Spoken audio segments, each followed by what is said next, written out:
So the most important thing is for you to think like a buyer.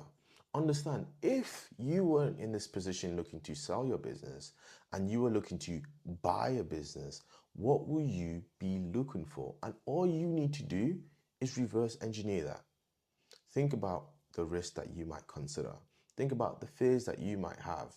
Because at the end of the day, you might be on different sides of the table, but you can understand how the person is feeling if you picture yourself in that scenario. So think like a buyer. Start early. You want to see and hear a growth story. You want to know that this business can run without this person. You want to know that, hey, yes, this one customer, if he leaves, the business isn't completely gone.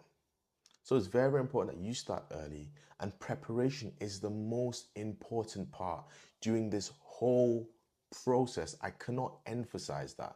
Preparation before you even approach one potential buyer or approach a potential business broker.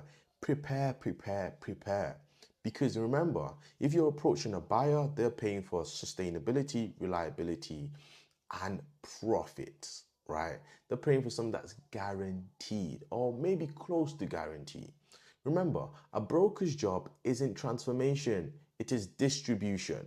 They do incredibly well when it's finding multiple people to buy your business and interested parties. However, if your business isn't ready to be sold, you are not going to get the value that they are telling you.